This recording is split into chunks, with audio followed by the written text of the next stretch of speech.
Okay, out in Cheektowaga.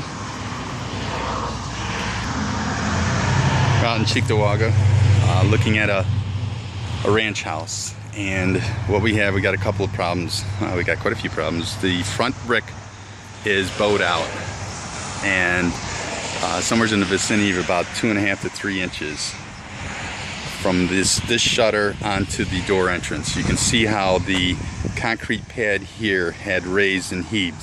So what I'm going to recommend doing is this getting all torn out. We're going to have to take the brick down from this point all the way to the side of the door here. You can see how this is cracked and split. We're looking at putting on a new door, entry door, along with a storm door. But you can see how this is in rough shape. So if we pull this out, get it demoed, get it removed, and give them the option to build a nice sharp looking deck out of composite material. So that's going to be one item. We're looking at replacing the windows. The overhangs and the gutters are not functioning properly, and we can redirect a lot of these downspouts. If we enlarge this gutter to a 6-inch gutter into our profile gutter, vent and trim the overhangs, and look at addressing the insulation if necessary in the attic, we can omit this downspout and relocate it to the far side. Okay. In the basement, there's 4 or 5 cracks, and there is no sub pump, so we're going to end up having to put a sub pump, and it's common to have it over here on this corner here. So what we're going to do is give them the option of digging and putting in a drain towel, filling those 6 wall cracks, and running a discharge here with possibly a bubbler for the sub pump to come out into the yard. Okay, again, the windows on the rest of the house we're going to look at, and there's fascia board that's rotted out on the eaves in several different locations, and that's just a sign that ice backup's been coming in to the building. Glass block windows, we've got 2 on this side. I don't know what we have on the other side. I'll look into that. Let's go around the other side of the house.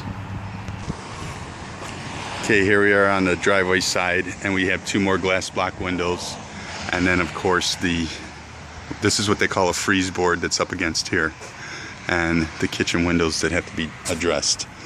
I'd like to redirect this downspout, omitting this downspout that's delivering here. This small gutter can drop down into the lower gutter, and this lower gutter can all be brought to the back. Unfortunately, they're limited to what they can do in this back, so they have to deliver the water someplace. Finding out which direction this concrete is pitched would be helpful, but right now it looks like it's actually pitched back to the wall. So if I can come up with a solution to, if we go with the 6-inch gutter and a 3x4 downspout, we may be able to deliver all the water to that back corner, and that's what I'd like to try to do. This trellis that's here is actually, it's ready to fall down. The horizontals have to come down so we can utilize and work on our soffit area and get the venting in his roof that he does not have, and help the ice formation be reduced. The garage, we've got 2 problems in the garage. Actually, we got the side wall and the rear wall. The bottom plates are completely gone. This wall is pushed in almost 6 to 8 inches. So what's ready to happen is, once this gets to that point to where it's in far enough, the top's going to just topple over and this garage will collapse. Originally, there was bolts, like these steel bolts, that were delivered down into the concrete at your bottom plate. Now back then, these were not pressure treated plates. Obviously the new ones would go on as pressure treated. So the option here is to lift the weight off of this, off of the concrete, off of these walls. We would jack this, build ourselves a wall and jack this up about a ½ inch or so, cut our studs, and install new pressure treated plate all the way across from side to side, or front to back, and do the same on the side. While we got it, we might as well replace this because it's eventually going to rot if we don't.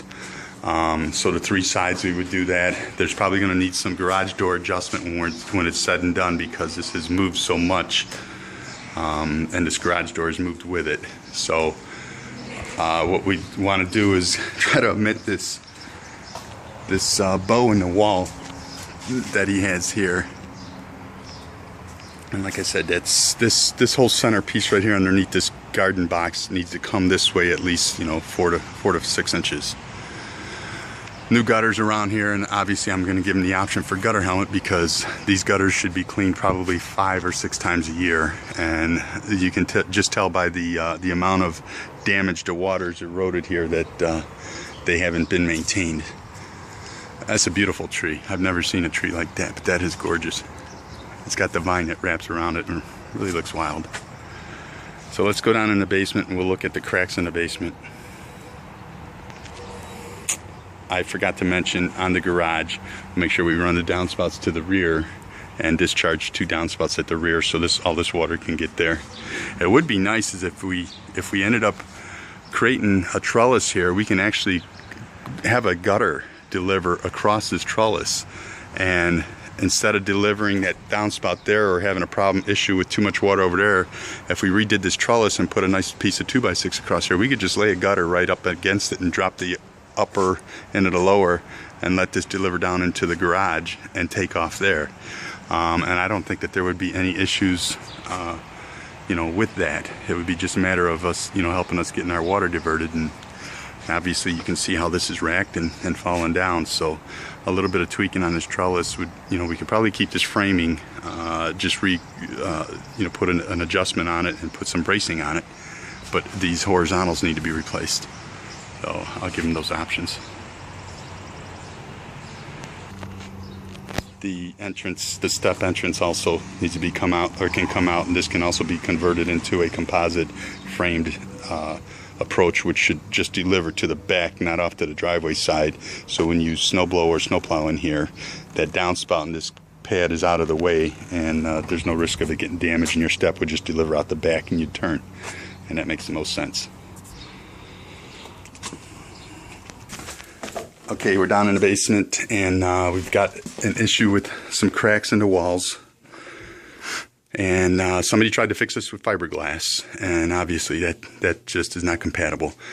Run this dehumidifier or get another one, let it run as much as possible to help prevent this mold from getting any worse. We've got treatment that we can put on it, but as long as it's moist down here, it's going to want to come back. So we want to fill in these cracks. We got about 6 of them throughout here. We got one. This fiberglass needs to come off, and that needs to be done. And over on the other side here, over in here. Now, there is no drain tile here. So what we have to do, and there's no sub pump. So what we have to do is we got to come 24 inches away from the wall and cut into the concrete floor, all the way around the whole perimeter of the wall. And then we would, when we cut down, we would expose the footer that would normally come out the footer would come out probably about 12 inches, 10 to 12 inches away from the wall, maybe a little bit less, and actually more about 4 to 5 inches. And then we would actually expose whatever gravel may be down there. We dig the mud and everything out there, fill it with gravel, and fill it with our 4-inch tube, and give it a pitch to that front corner. So now, when we cut into these cracks, we're going to take and V into these cracks and dig into them close to about another 1.5 inches to 2 inches. It gets really dusty when this gets done. But what we do is we end up putting a tube inside there, so the water that's trying to get through this can't push this wall down. It'll deliver down into that new drain tile and go to the sub pump that is going to be at the front corner of the house, which is where your gas line is, which I believe this is the front corner here. Yes. You can see the neighbors, I don't know if you can see it from here, but neighbor has their sub pump discharge right there into the drain tile, and that might be a future investment too, is putting in a drain tile to get it out into the street and grabbing all the water from the backyard too. And that would save a lot of life of the house. But the sub crack and the sub pump should be positioned in this corner and out. And then obviously we can, like I said, fill these cracks in, get them smoothened out, and make sure that we got the water delivering down, into the sub pump and out.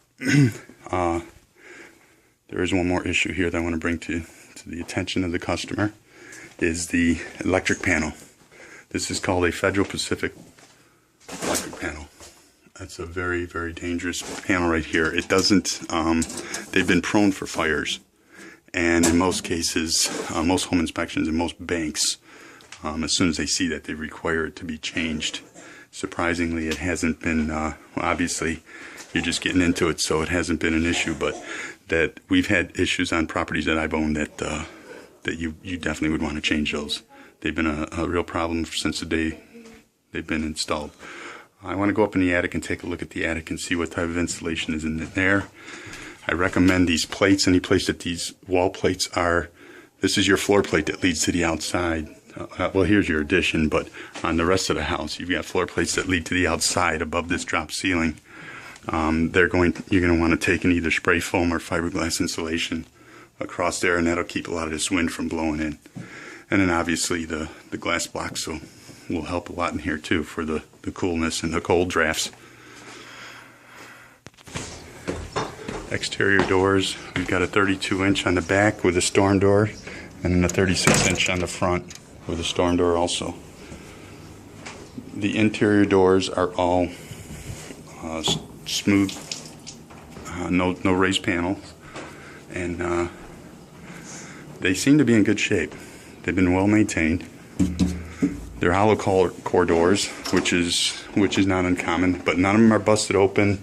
The frame and the trim could use a nice finish. It wouldn't hurt that. But the doors themselves, I don't think, if it was me, I wouldn't even consider changing them.